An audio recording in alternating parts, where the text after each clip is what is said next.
Avant d'expliquer ce qu'est la chimie du sol, il est important de déterminer de quoi a besoin une plante pour grandir. Donc nous avons déjà parlé des éléments nutritifs qui sont importants pour une plante, mais quels sont ces éléments nutritifs? Alors d'abord on a l'azote N, qui est un constituant principal de l'ADN ou de l'ARN, et qui permet une bonne teneur en chlorophylle, et donc on peut déterminer la présence d'azote chez une plante en regardant, en observant ses feuilles. Si elles sont bien vertes, c'est que la plante n'a pas de carence en azote. Donc c'est également un constituant essentiel des acides aminés, puisqu'il constitue l'aminoacétonitrite, et on peut retrouver l'azote sous forme ammoniacale, sous forme de nitrite ou même de nitrate.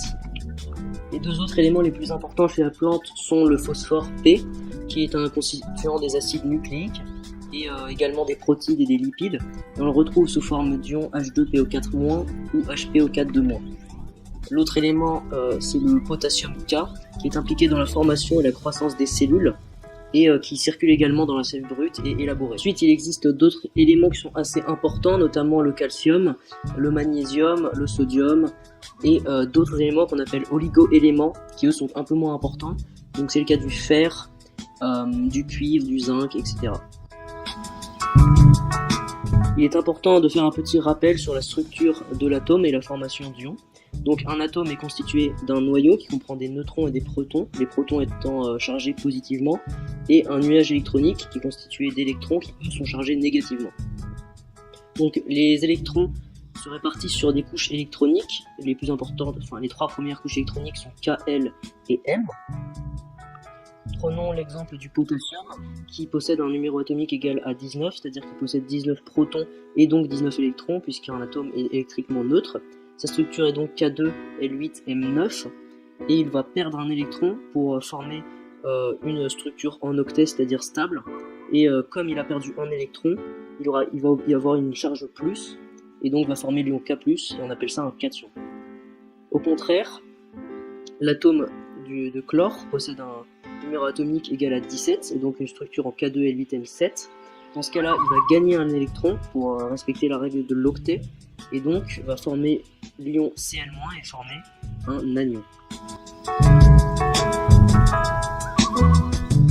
Le sol est la partie supérieure et apparente de l'écorce terrestre dans laquelle et sur laquelle se développe la vie, végétale et animale.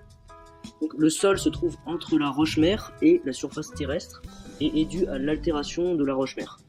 Dans le sol, on retrouve des substances organiques qui sont issues de la vie et composent majoritairement des éléments de carbone C, hydrogène H, oxygène O ou azote N. Et les substances organiques possèdent des chaînes carbonées et des groupes caractéristiques. Donc le sol comprend également des substances minérales qui elles sont des espèces chimiques inorganiques et qui sont composées en général de peu d'atomes et qui ont une structure assez simple.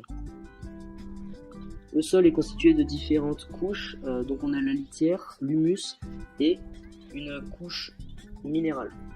Au niveau du sol, on retrouve différents échanges. D'abord des échanges de substances organiques qui se font du haut vers le bas.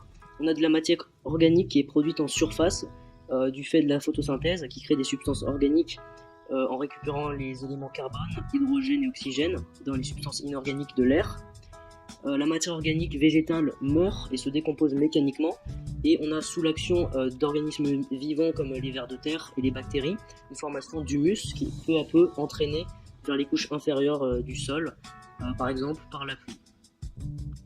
Ensuite, on a des échanges de substances minérales qui, eux, se font principalement du bas vers le haut. La roche-mère se fractionne pour donner des rochers et des cailloux. Ces pierres deviennent de plus en plus petites au fur et à mesure qu'elles remontent dans le sol.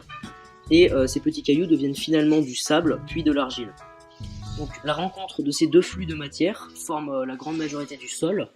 On le rencontre à la fois des substances organiques et minérales dans ce que l'on appelle des agrégats. Un agrégat, c'est donc un assemblage de substances organiques dues à l'humus et de substances inorganiques qui sont des petits cailloux et des argiles, formant un petit morceau de sol.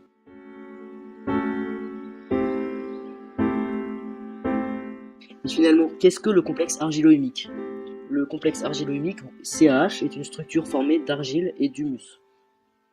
Les particules d'argile et d'humus étant toutes les deux chargées négativement, ils retiennent les cations qui sont essentiels à la plante, grâce aux forces de Coulomb. L'association de ces deux particules chargées négativement, donc l'argile et l'humus, se fait grâce à l'action d'êtres vivants comme les vers de terre. Ainsi, le complexe argilo-humique est globalement chargé négativement et interagit avec les cations, qui sont les ions chargés positivement. La présence de complexes argilo-humiques permet donc de retenir des cations dans le sol et d'éviter le lessivage des sols par la pluie, et donc les racines des végétaux y puisent les substances minérales nécessaires à leur croissance sous forme d'ions.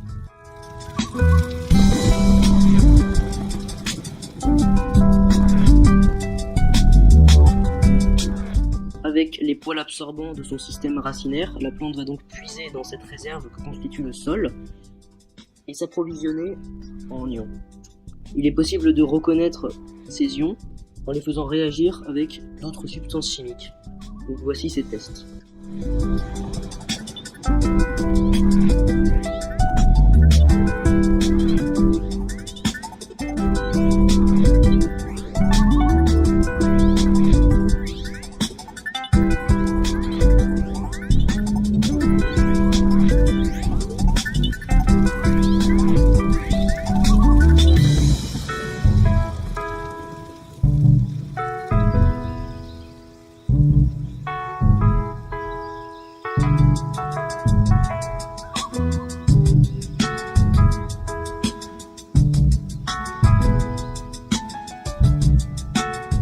Il existe de nombreux facteurs qui vont faire varier la quantité d'ions qui sont présents dans le sol, et le pH est un de ces facteurs les plus importants.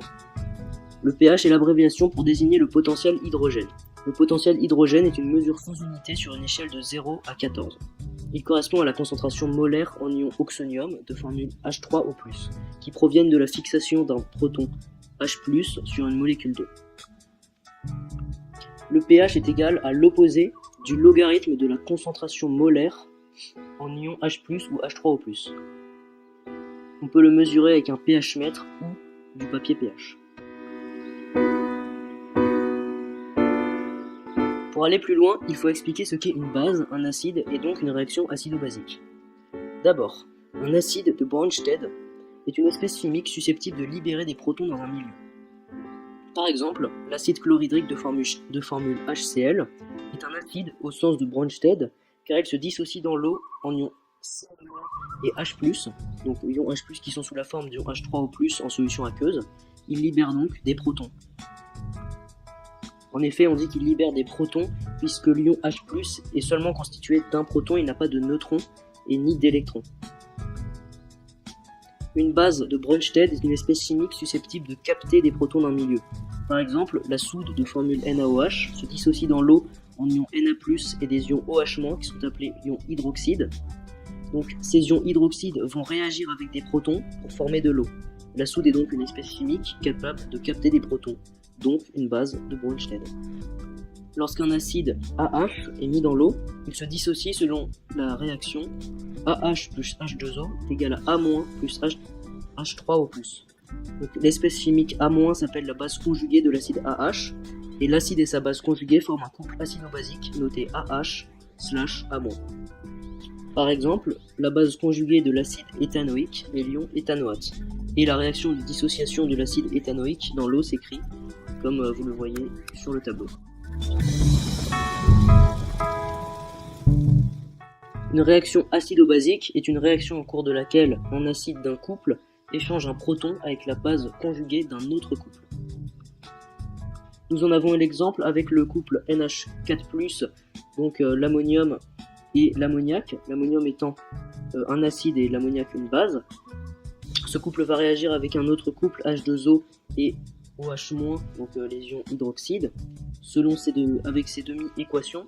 Ensuite, après avoir écrit ces demi-équations, on peut écrire l'équation de la réaction.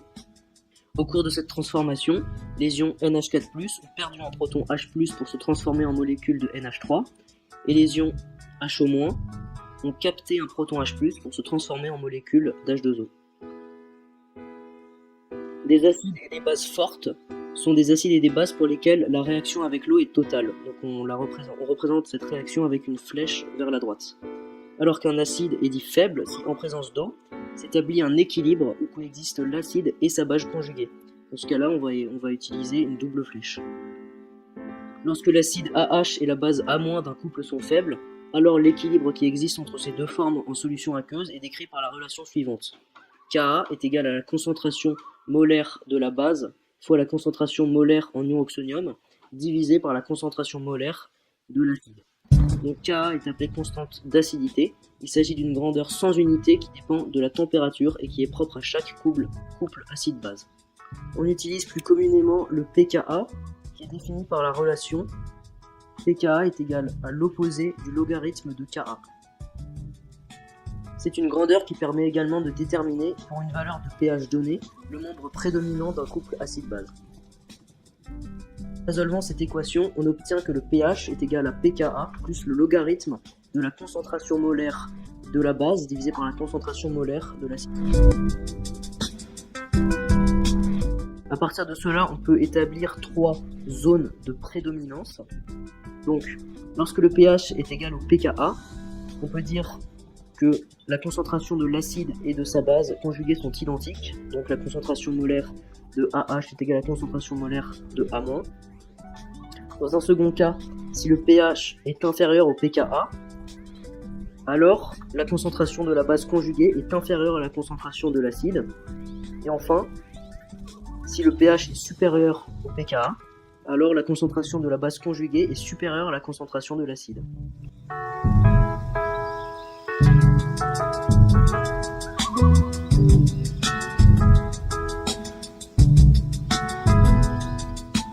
Ce qu'il faut retenir de cela est qu'une présence abondante d'ions H+, ou H3O+, autour du CaH va provoquer un pH faible, donc que la CEC, c'est-à-dire la capacité d'échange cationique du CaH, va être essentiellement constituée d'ions H+, et qu'autour du CaH, il y aura moins d'ions nutritifs nécessaires à la plante, comme par exemple le calcium, etc.